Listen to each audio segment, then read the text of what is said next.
Capítulo 22. Moisés.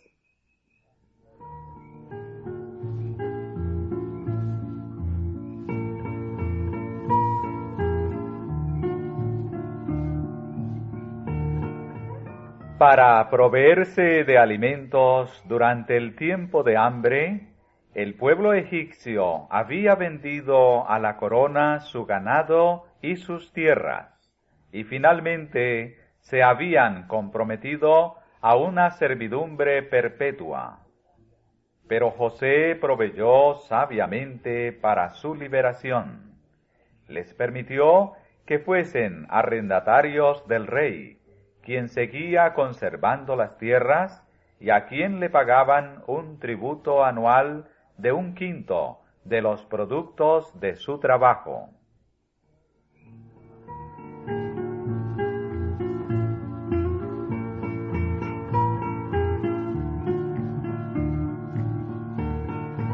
Pero los hijos de Jacob no necesitaban someterse a tales condiciones. A causa de los servicios que José había prestado a la nación egipcia, no solamente se les otorgó una parte del país para que moraran allí, sino que fueron exonerados del pago de impuestos, y se les proveyó liberalmente de los alimentos necesarios mientras duró el hambre. El rey reconoció públicamente que gracias a la misericordiosa intervención del Dios de José, Egipto gozaba de abundancia, mientras otras naciones estaban pereciendo de hambre. Vio también que la administración de José había enriquecido grandemente el reino, y su gratitud rodeó a la familia de Jacob con el favor real.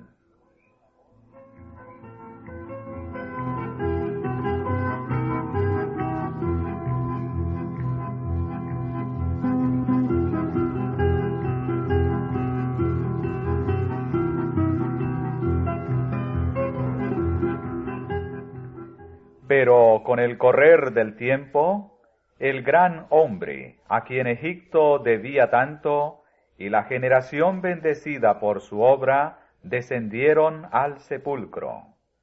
Y levantóse entre tanto un nuevo rey sobre Egipto, que no conocía a José. No era que ignorase los servicios prestados por José a la nación, pero no quiso reconocerlos, y hasta donde le fue posible, trató de enterrarlos en el olvido. El cual dijo a su pueblo: He aquí el pueblo de los hijos de Israel es mayor y más fuerte que nosotros. Ahora, pues, seamos sabios para con él, porque no se multiplique y acontezca que viniendo guerra, él también se junte con nuestros enemigos y pelee contra nosotros y se vaya de la tierra.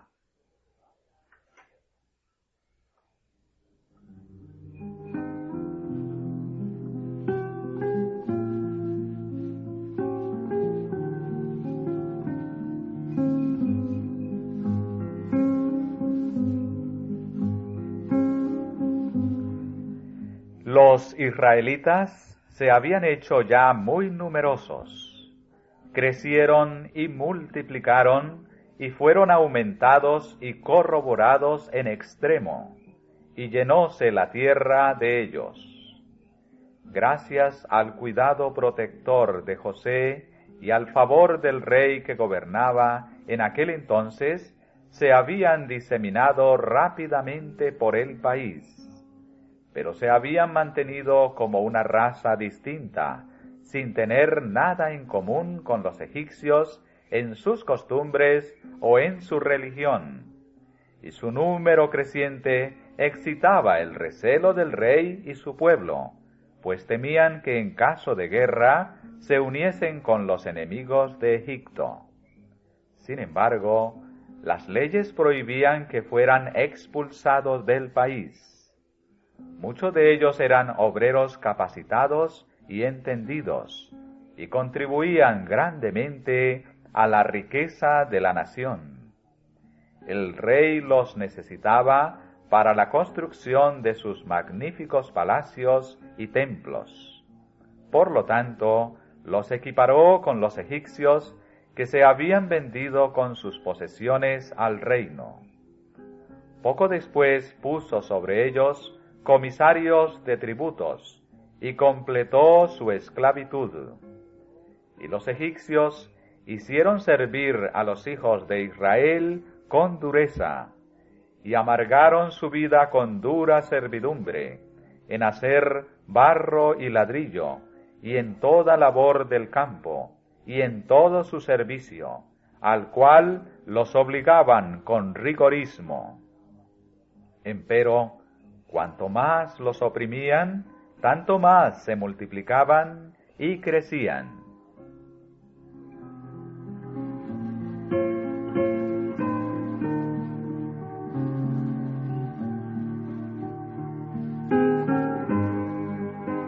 El rey y sus consejeros habían esperado someter a los israelitas mediante trabajos arduos, y de esa manera disminuir su número y sofocar su espíritu independiente. Al fracasar en el logro de sus propósitos, usaron medidas mucho más crueles. Se ordenó a las mujeres cuya profesión les daba la oportunidad de hacerlo, que dieran muerte a los niños varones hebreos en el momento de nacer. Satanás fue el instigador de este plan. Sabía que entre los israelitas había de levantarse un libertador, y al inducir al rey a destruir a los niños varones, esperaba derrotar el propósito divino.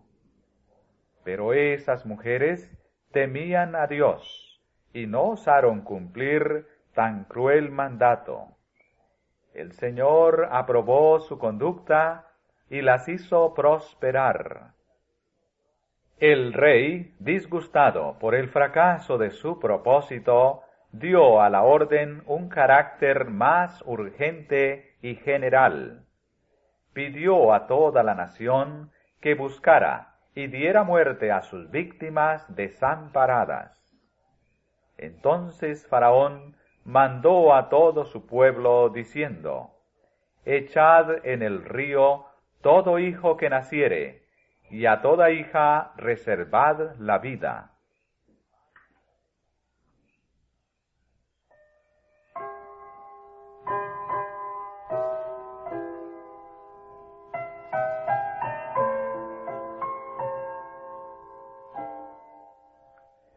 Mientras este decreto estaba en vigencia, les nació un hijo a Amram y a Jocabed, israelitas devotos de la tribu de Leví. El niño era hermoso, y los padres, creyendo que el tiempo de la liberación de Israel se acercaba y que Dios iba a suscitar un libertador para su pueblo, decidieron que el niño no fuera sacrificado. La fe en Dios fortaleció sus corazones, y no temieron el mandamiento del rey.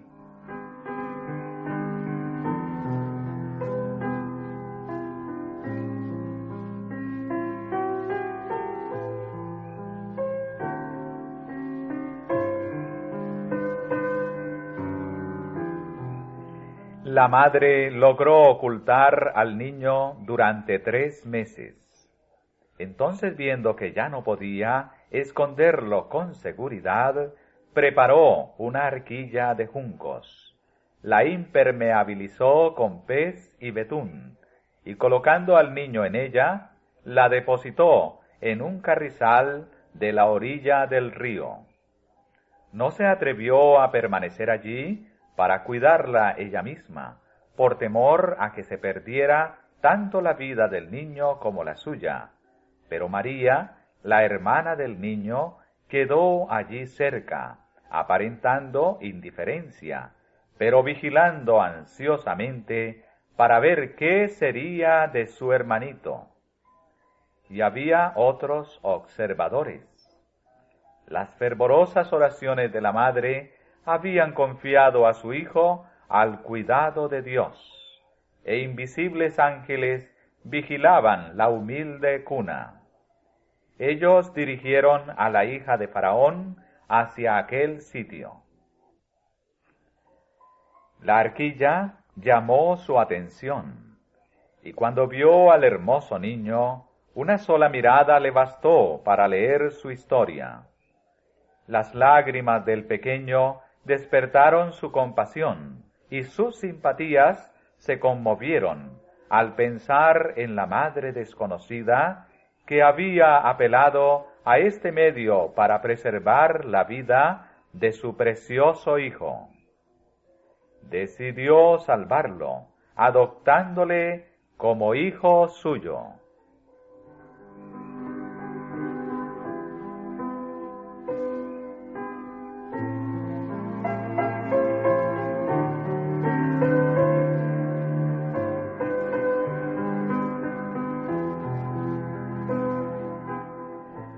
María había estado observando secretamente todos los movimientos, así que viendo que trataban al niño tiernamente, se aventuró a acercarse y por último preguntó a la princesa: «¿Iré a llamarte una ama de las hebreas para que te críe este niño?»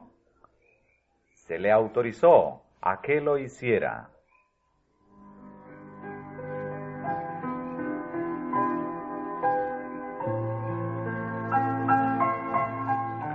La hermana se apresuró a llevar a su madre la feliz noticia, y sin tardanza se presentó con ella ante la hija de Faraón. «Lleva este niño y críamelo, y yo te lo pagaré», dijo la princesa.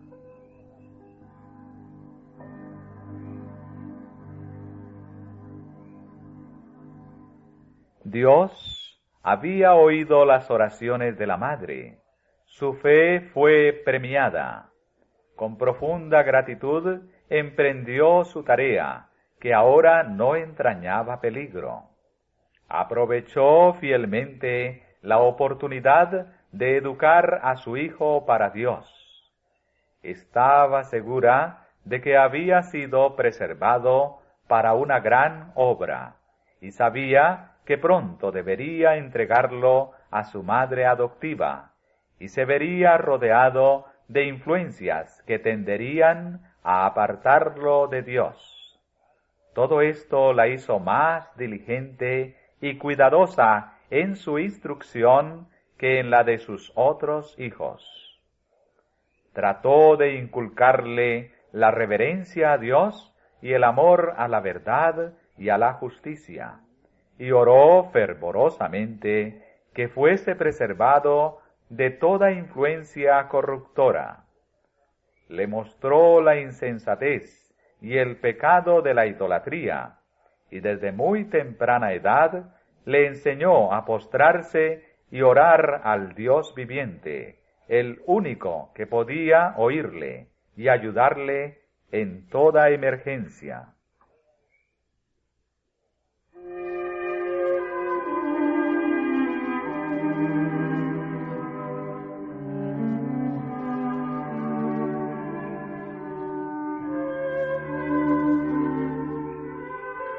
La madre retuvo a Moisés tanto tiempo como pudo, pero se vio obligada a entregarlo cuando tenía como 12 años de edad.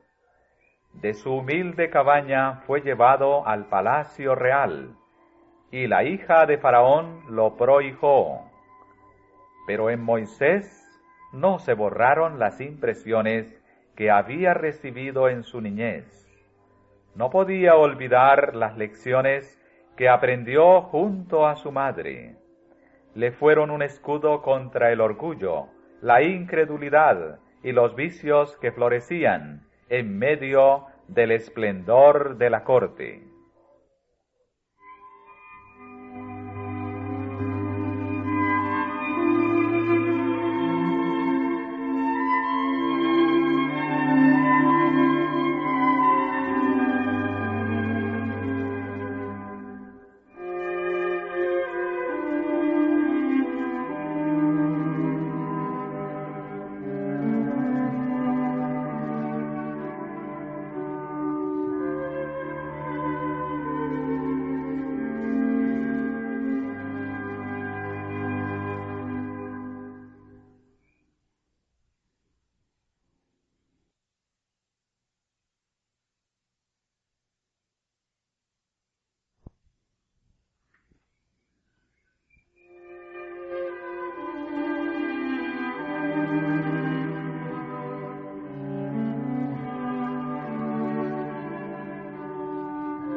Continúan ustedes escuchando la lectura del libro Patriarcas y Profetas.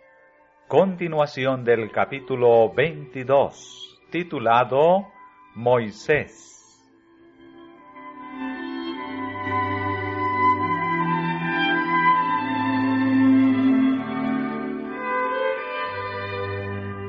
Cuán extensa en sus resultados fue la influencia de aquella sola mujer hebrea, a pesar de ser una esclava desterrada.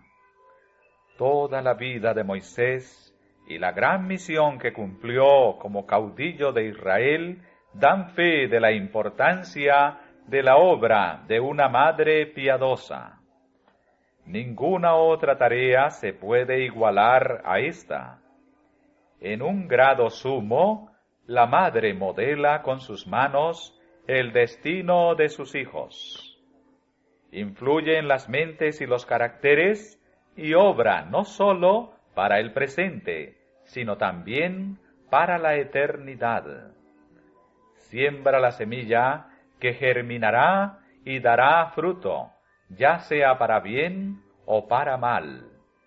La madre no tiene que pintar una forma bella sobre un lienzo, ni cincelarla en un mármol, sino que tiene que grabar la imagen divina en el alma humana.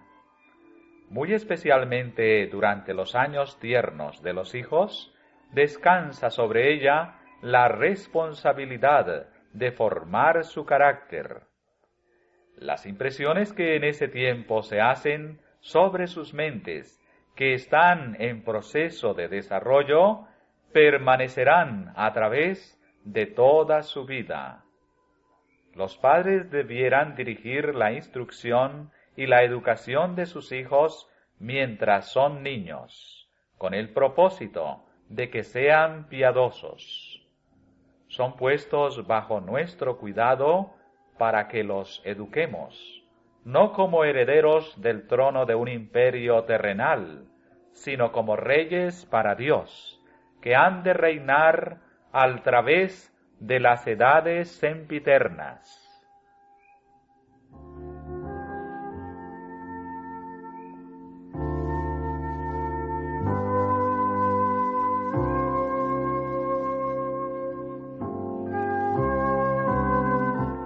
Comprenda toda madre que su tiempo no tiene precio.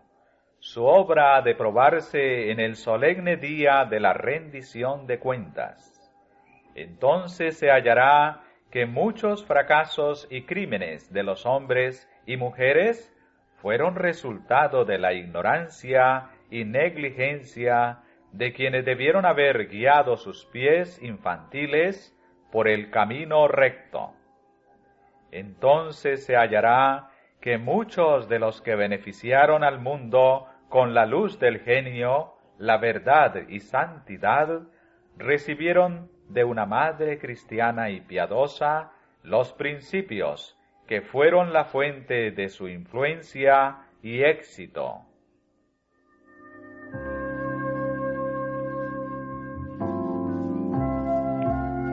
En la corte de Faraón, Moisés recibió la más alta educación civil y militar. El monarca había decidido hacer de su nieto adoptivo el sucesor del trono, y el joven fue educado para esa alta posición, y fue enseñado Moisés en toda la sabiduría de los egipcios, y era poderoso en sus dichos y hechos. Su habilidad como caudillo militar le convirtió en el favorito del ejército egipcio, y la generalidad le consideraba como un personaje notable. Satanás había sido derrotado en sus propósitos. El mismo decreto que condenaba a muerte a los niños hebreos había sido usado por Dios para educar y adiestrar al futuro caudillo de su pueblo.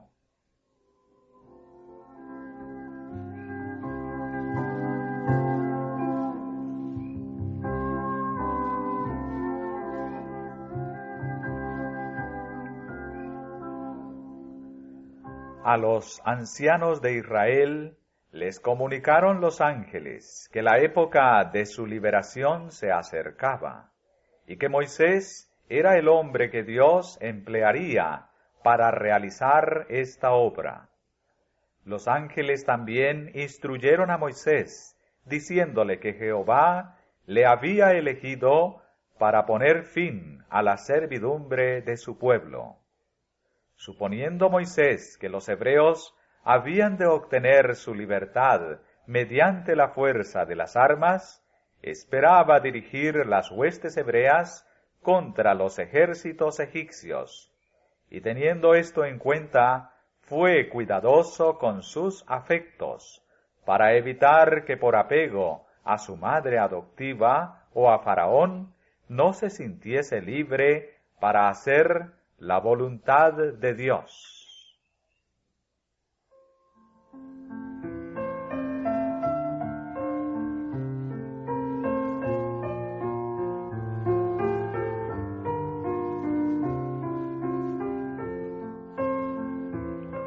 De conformidad con las leyes de Egipto, todos los que ocupaban el trono de los faraones debían llegar a ser miembros de la casta sacerdotal, y Moisés, como presunto heredero, debía ser iniciado en los misterios de la religión nacional.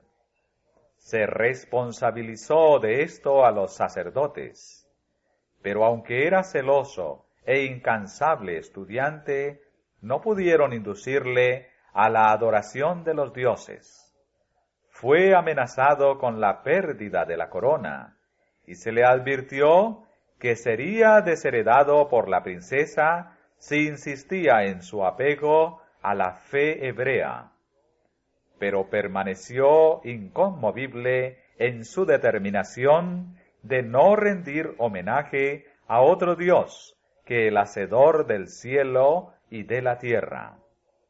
Razonó con los sacerdotes y los adoradores de los dioses egipcios, mostrándoles la insensatez de su veneración supersticiosa hacia objetos inanimados. Nadie pudo refutar sus argumentos o cambiar su propósito. Sin embargo, por un tiempo, su firmeza fue tolerada a causa de su elevada posición y por el favor que le dispensaban tanto el rey como el pueblo.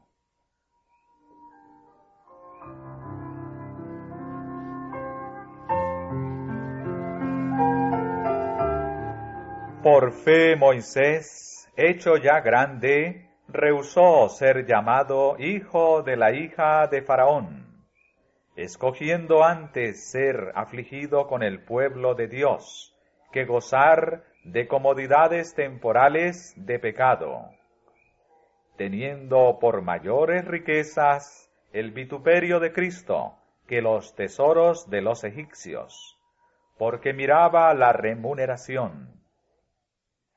Moisés estaba capacitado para destacarse entre los grandes de la tierra, para brillar en las cortes del reino más glorioso, y para empuñar el cetro de su poder. Su grandeza intelectual lo distingue entre los grandes de todas las edades, y no tiene par como historiador, poeta, filósofo, general y legislador. Con el mundo a su alcance, tuvo fuerza moral para rehusar las halagüeñas perspectivas de riqueza, grandeza y fama, escogiendo antes ser afligido con el pueblo de Dios, que gozar de comodidades temporales de pecado.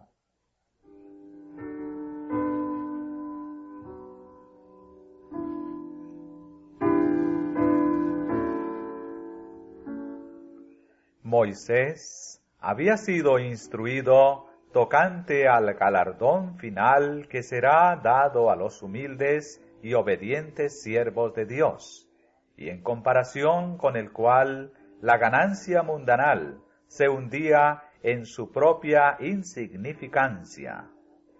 El magnífico palacio de Faraón y el trono del monarca fueron ofrecidos a Moisés para seducirle. Pero él sabía que los placeres pecaminosos que hacen a los hombres olvidarse de Dios imperaban en sus cortes señoriales. Vio más allá del esplendoroso palacio, más allá de la corona de un monarca, los altos honores que se otorgarán a los santos del Altísimo en un reino que no tendrá mancha de pecado. Vio por la fe una corona imperecedera que el Rey del cielo colocará en la frente del vencedor. Esta fe le indujo a apartarse de los señores de esta tierra y a unirse con la nación humilde, pobre y despreciada que había preferido obedecer a Dios antes que servir al pecado.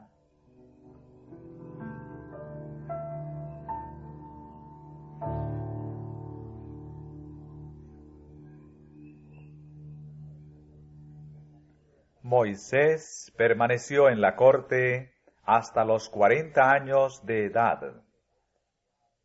Con frecuencia pensaba en la abyecta condición de su pueblo y visitaba a sus hermanos sujetos a servidumbre y los animaba con la seguridad de que Dios obraría su liberación. A menudo, provocado al resentimiento por las escenas de injusticia y opresión que veía, anhelaba vengar sus males.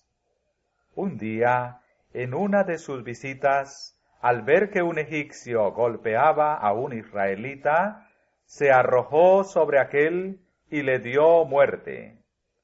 No hubo testigos del hecho, excepto el israelita, y Moisés sepultó inmediatamente el cuerpo en la arena. Habiendo demostrado que estaba listo para apoyar la causa de su pueblo, esperaba verlo levantarse para recobrar su libertad. Pero él pensaba que sus hermanos entendían que Dios les había de dar salud por su mano, mas ellos no lo habían entendido. Aún no estaban preparados para su libertad.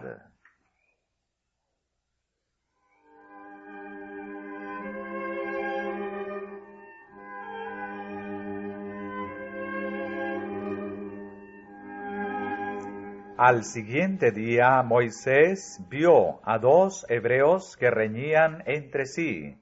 Uno de ellos era evidentemente culpable.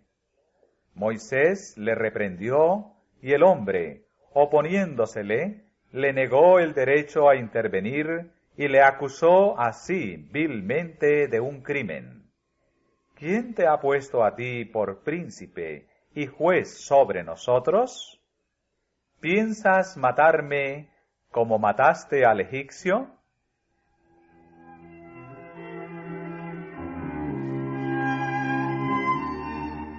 Todo el asunto, exagerado en sumo grado, se supo rápidamente entre los egipcios y hasta llegó a oídos de Faraón.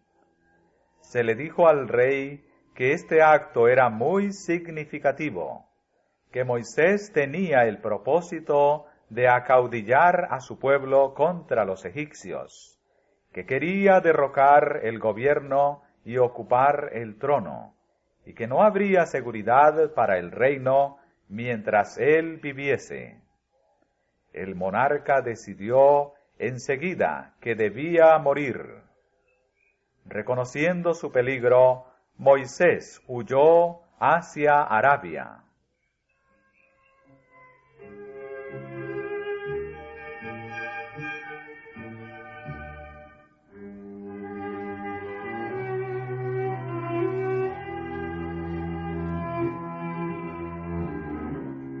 El Señor dirigió su marcha y encontró asilo en casa de Jetro, sacerdote y príncipe de Madián, que también adoraba a Dios. Después de un tiempo, Moisés se casó con una de las hijas de Jetro, y allí, al servicio de su suegro como pastor de ovejas, permaneció por espacio de 40 años.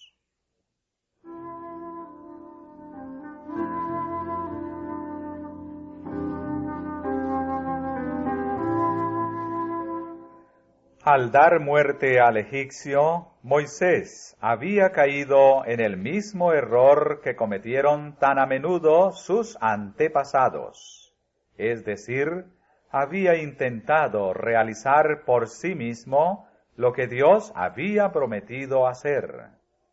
Dios no se proponía libertar a su pueblo mediante la guerra, como pensó Moisés, sino por su propio gran poder, para que la gloria fuese atribuida sólo a Él. No obstante, aún de este acto apresurado, se valió el Señor para cumplir sus propósitos. Moisés no estaba preparado para su gran obra. Aún tenía que aprender la misma lección de fe que se les había enseñado a Abraham y a Jacob, es decir, a no depender para el cumplimiento de las promesas de Dios de la fuerza y sabiduría humanas, sino del poder divino. Había otras lecciones que Moisés había de recibir en medio de la soledad de las montañas.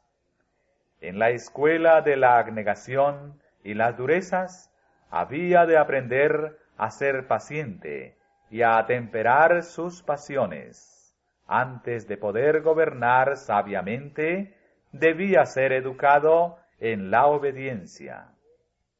Antes de poder enseñar el conocimiento de la divina voluntad a Israel, su propio corazón debía estar en plena armonía con Dios.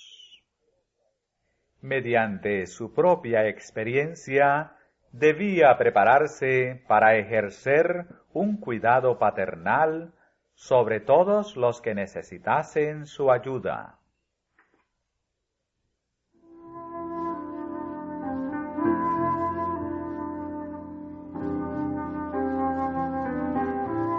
El ser humano se habría evitado ese largo periodo de trabajo y oscuridad, por considerarlo como una gran pérdida de tiempo. Pero la sabiduría infinita determinó que el que había de ser el caudillo de su pueblo pasara 40 años haciendo el humilde trabajo de pastor. Así desarrolló hábitos de atento cuidado, olvido de sí mismo y tierna solicitud por su rebaño, que le prepararon para ser el compasivo y paciente pastor de Israel. Ninguna ventaja que la educación o la cultura humanas pudiesen otorgar podría haber sustituido a esta experiencia.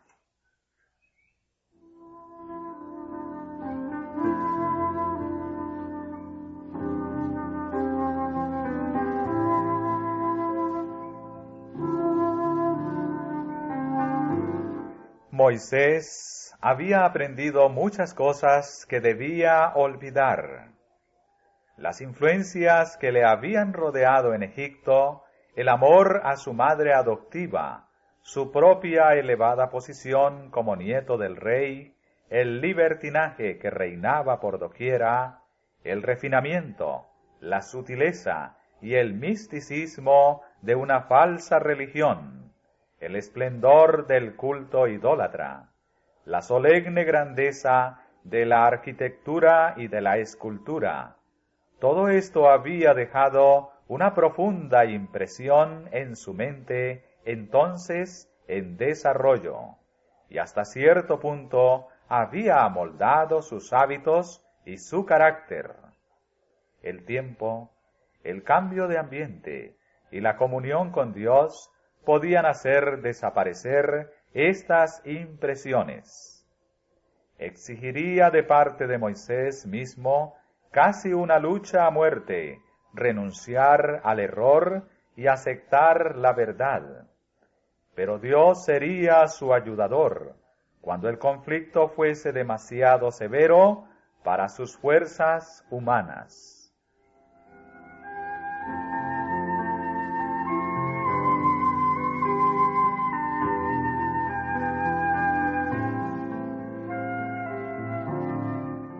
En todos los escogidos por Dios para llevar a cabo alguna obra para Él, se notó el elemento humano.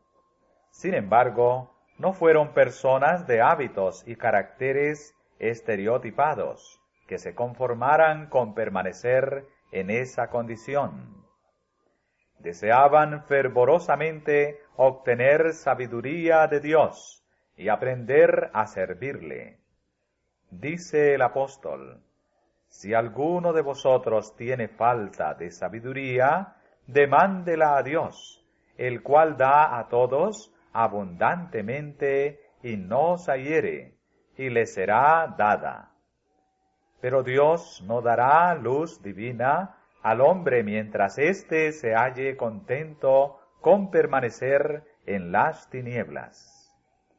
Para recibir ayuda de Dios, el hombre debe reconocer su debilidad y deficiencia. Debe esforzarse por realizar el gran cambio que ha de verificarse en él.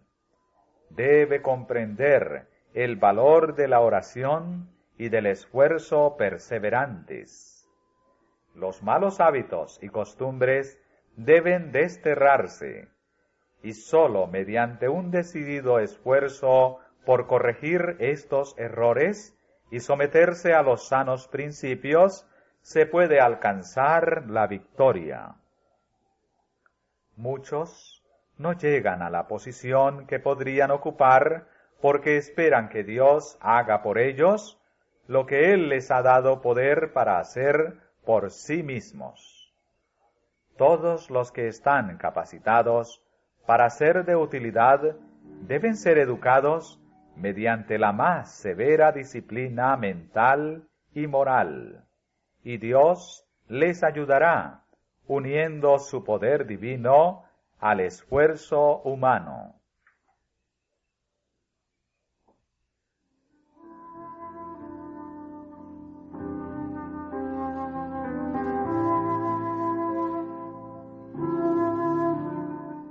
Enclaustrado dentro de los baluartes que formaban las montañas, Moisés estaba solo con Dios.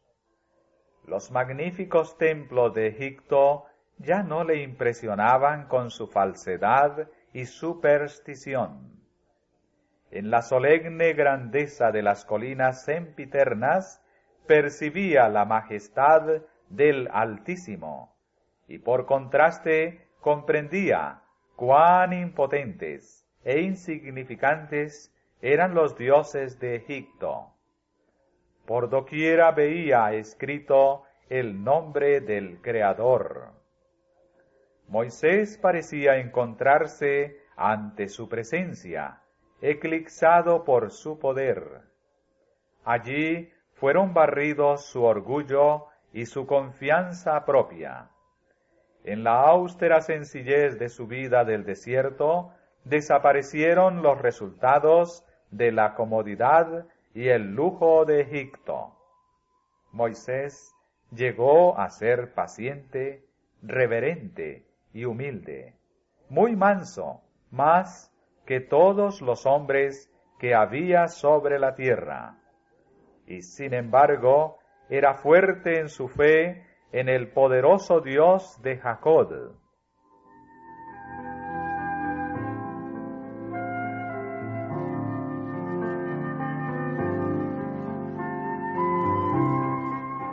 A medida que pasaban los años y erraba con sus rebaños por lugares solitarios, meditando acerca de la condición oprimida en que vivía su pueblo, Moisés repasaba el trato de Dios hacia sus padres, las promesas que eran la herencia de la nación elegida, y sus oraciones en favor de Israel ascendían día y noche. Los ángeles celestiales derramaban su luz en su derredor. Allí, bajo la inspiración del Espíritu Santo, escribió el libro de Génesis. Los largos años que pasó en medio de las soledades del desierto fueron ricos en bendiciones, no sólo para Moisés y su pueblo, sino también para el mundo de todas las edades subsiguientes.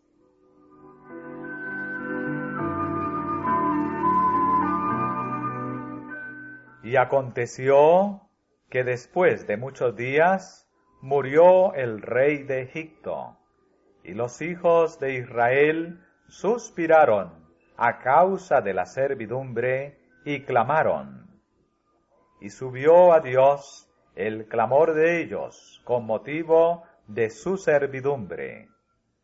Y oyó Dios el gemido de ellos, y acordóse de su pacto con Abraham, Isaac y Jacob. Y miró Dios a los hijos de Israel, y reconociólos Dios. La época de la liberación de Israel había llegado, pero el propósito de Dios había de cumplirse de tal manera que mostrara la insignificancia del orgullo humano. El libertador había de ir adelante como humilde pastor con solo un cayado en la mano. Pero Dios haría de ese cayado el símbolo de su poder.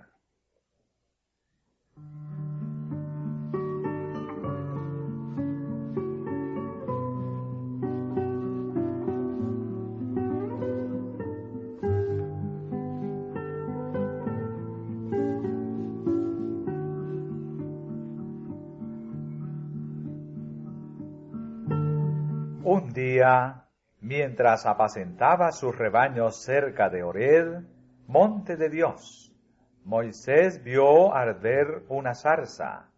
Sus ramas, su follaje, su tallo, todo ardía, y sin embargo, no parecía consumirse. Se aproximó para ver esa maravillosa escena, cuando una voz procedente de las llamas le llamó por su nombre. Con labios trémulos contestó: «Heme aquí». Se le amonestó a no acercarse irreverentemente.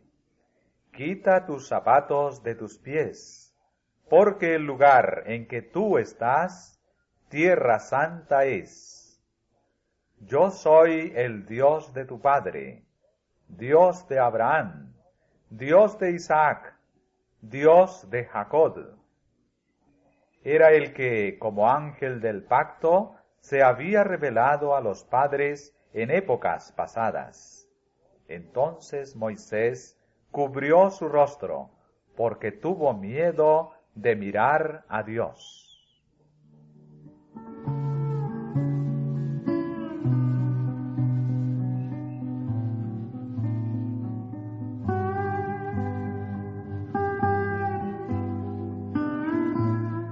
La humildad y la reverencia deben caracterizar el comportamiento de todos los que se allegan a la presencia de Dios.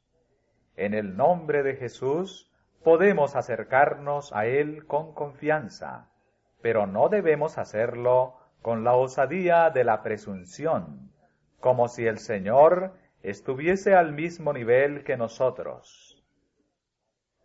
Algunos se dirigen al Dios grande, todopoderoso y santo, que habita en luz inaccesible, como si se dirigieran a un igual o a un inferior.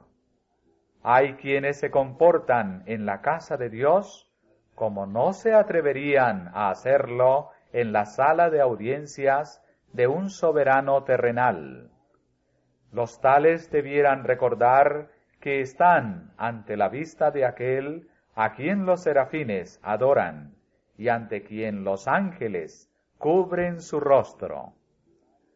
A Dios se le debe reverenciar grandemente, todo el que verdaderamente reconozca su presencia se inclinará humildemente ante él. Y como Jacob, cuando contempló la visión de Dios, exclamará: ¡cuán terrible es este lugar! No es otra cosa que casa de Dios y puerta del cielo.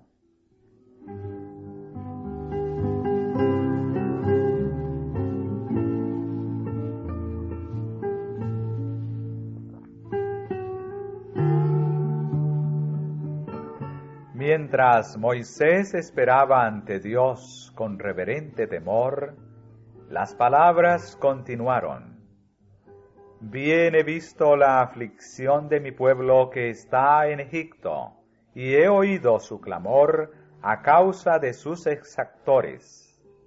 Pues tengo conocidas sus angustias, y he descendido para librarlos de mano de los egipcios, y sacarlos de aquella tierra a una tierra buena y ancha, a tierra que fluye leche y miel. Ven por tanto ahora, y enviarte he a Faraón, para que saques a mi pueblo, los hijos de Israel, de Egipto.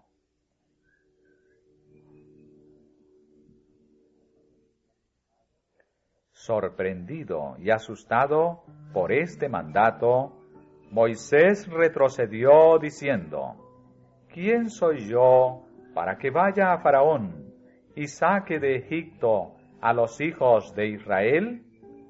La contestación fue: Yo seré contigo, y esto te será por señal de que yo te he enviado. Luego que hubieres sacado este pueblo de Egipto, serviréis a Dios sobre este monte.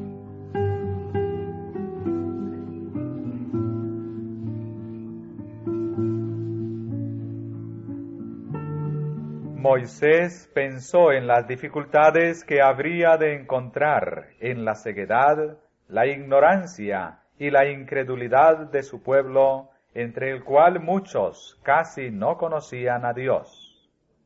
Dijo: He aquí que llego yo a los hijos de Israel, y les digo: el Dios de vuestros padres me ha enviado a vosotros. Si ellos me preguntaren: ¿cuál es su nombre?, ¿qué le responderé? La contestación fue: Yo soy el que soy. Así dirás a los hijos de Israel: Yo soy, me ha enviado a vosotros.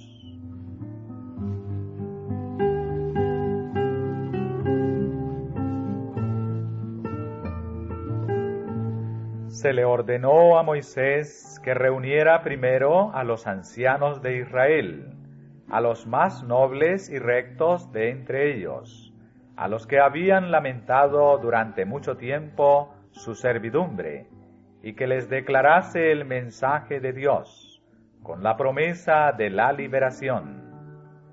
Después había de ir con los ancianos ante el rey y decirle: Jehová, el Dios de los hebreos, nos ha encontrado. Por tanto nosotros iremos ahora camino de 3 días por el desierto, para que sacrifiquemos a Jehová nuestro Dios.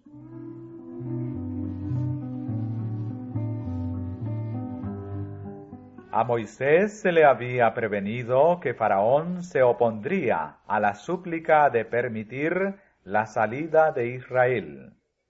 Sin embargo, el ánimo del siervo de Dios no debía decaer, porque el Señor haría de esta una ocasión para manifestar su poder ante los egipcios y ante su pueblo. Empero yo extenderé mi mano y heriré a Egipto con todas mis maravillas que haré en él, y entonces os dejará ir.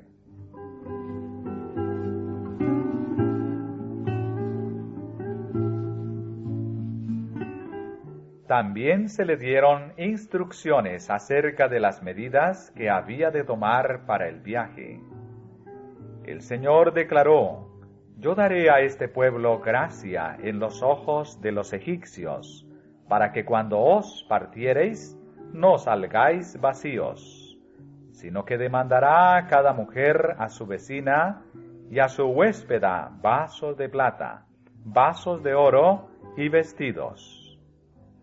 Los egipcios se habían enriquecido mediante el trabajo exigido injustamente a los israelitas, y como éstos habían de emprender su viaje hacia su nueva morada, era justo que reclamaran la remuneración de sus años de trabajo. Por lo tanto, habían de pedir artículos de valor que pudieran transportarse fácilmente, y Dios les daría favor ante los egipcios. Los poderosos milagros realizados para su liberación iban a infundir terror entre los opresores, de tal manera que lo solicitado por los siervos sería otorgado.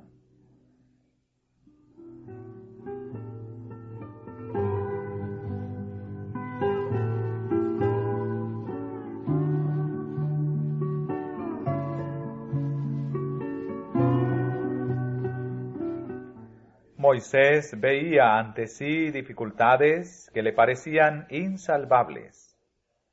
¿Qué prueba podría dar a su pueblo de que realmente iba como enviado de Dios? He aquí, dijo, que ellos no me creerán, ni oirán mi voz, porque dirán, ¿no te ha aparecido Jehová? Entonces Dios le dio una evidencia que apelaba a sus propios sentidos. Le dijo que arrojara su vara al suelo. Al hacerlo, convirtióse en una serpiente. Y Moisés huía de ella. Dios le ordenó que la tomara, y en su mano tornóse vara. Le mandó que pusiese su mano en su seno.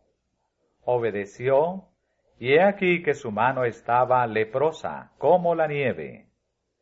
Cuando le dijo que volviera a ponerla en su seno, al sacarla encontró que se había vuelto de nuevo como la otra. Mediante estas señales, el Señor aseguró a Moisés que su propio pueblo, así como también Faraón, se convencerían de que uno más poderoso que el rey de Egipto se manifestaba entre ellos.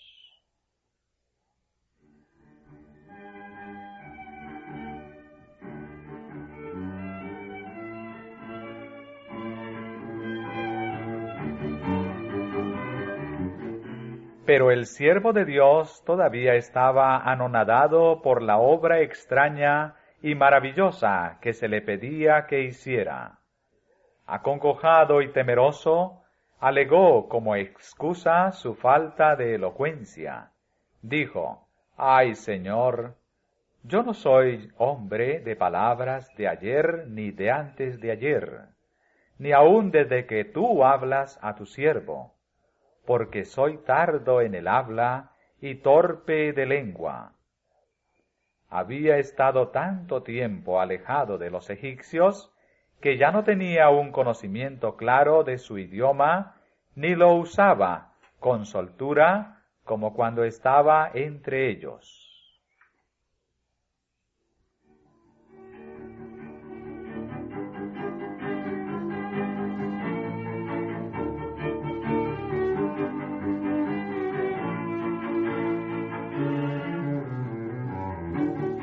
El Señor le dijo, ¿quién dio la boca al hombre? ¿No soy yo Jehová? Y se le volvió a asegurar la ayuda divina. Ahora pues, ve, que yo seré en tu boca, y te enseñaré lo que hayas de hablar.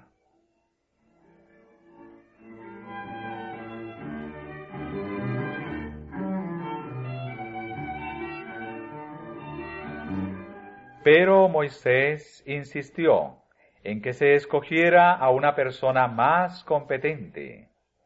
Estas excusas procedían al principio de su humildad y timidez.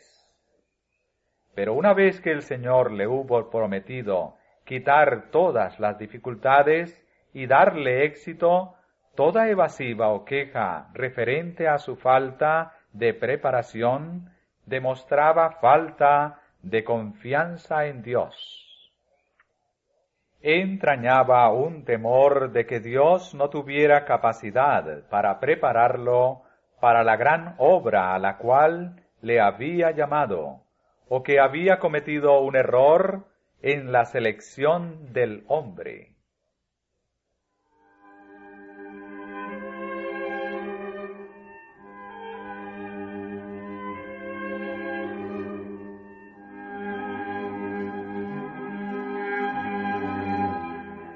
Dios le indicó a Moisés que se uniese a su hermano mayor, Aarón, quien, debido a que había estado usando diariamente la lengua egipcia, podía hablarla perfectamente.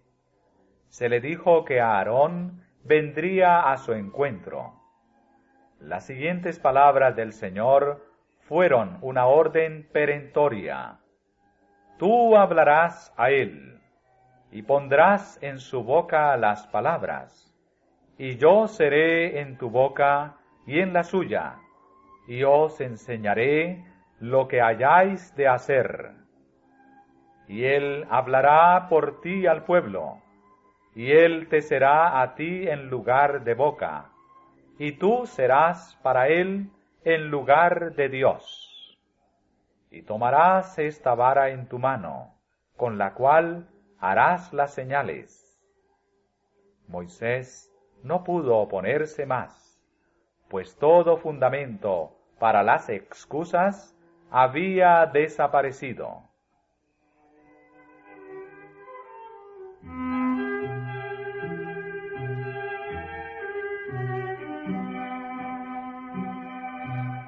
El mandato divino halló a Moisés sin confianza en sí mismo, tardo para hablar y tímido. Estaba abrumado con el sentimiento de su incapacidad para ser el portavoz de Dios ante Israel. Pero una vez aceptada la tarea, la emprendió de todo corazón, poniendo toda su confianza en el Señor. La grandeza de su misión exigía que ejercitara las mejores facultades de su mente. Dios bendijo su pronta obediencia y llegó a ser elocuente, confiado, sereno y apto para la mayor obra jamás dada a hombre alguno. Este es un ejemplo de lo que hace Dios para fortalecer el carácter de los que confían plenamente en Él y sin reserva alguna cumplen sus mandatos.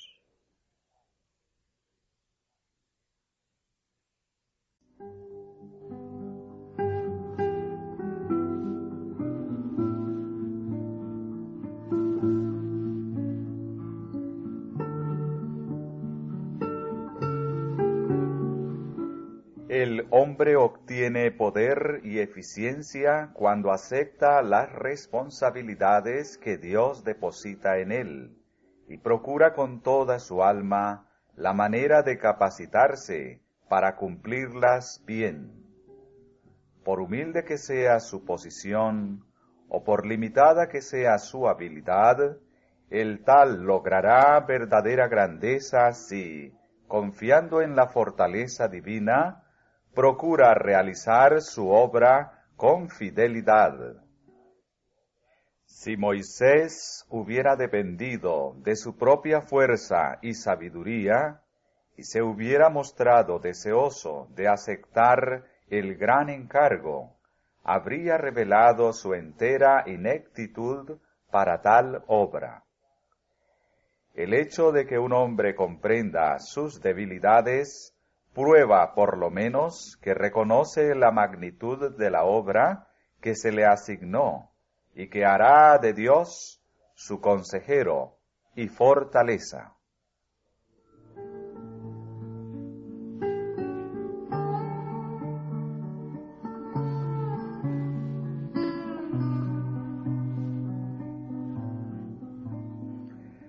Moisés regresó a casa de su suegro y le expresó su deseo de visitar a sus hermanos en Egipto. Jetro le dio su consentimiento y su bendición, diciéndole: «Ve en paz». Con su esposa y sus hijos, Moisés emprendió el viaje. No se atrevió a dar a conocer su misión, por temor a que su suegro no permitiese a su esposa y a sus hijos acompañarle. Pero antes de llegar a Egipto, Moisés mismo pensó que para la seguridad de ellos convenía hacerlos regresar a su morada en Madián.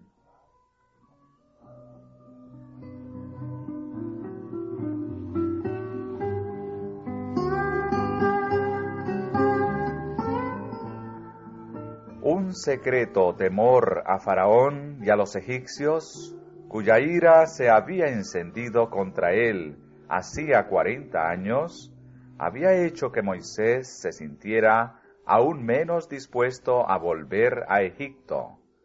Pero una vez que principió a cumplir el mandato divino, el Señor le reveló que sus enemigos habían muerto.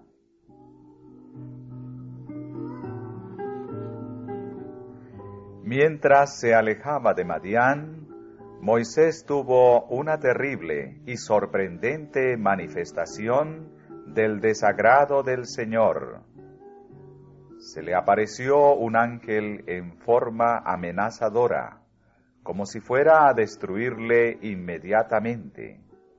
No le dio ninguna explicación, pero Moisés recordó que había desdeñado uno de los requerimientos de Dios, y cediendo a la persuasión de su esposa, había dejado de cumplir el rito de la circuncisión en su hijo menor. No había cumplido con la condición que podía dar a su hijo el derecho a recibir las bendiciones del pacto de Dios con Israel, y tal descuido de parte del jefe elegido no podía menos que menoscabar ante el pueblo la fuerza de los preceptos divinos.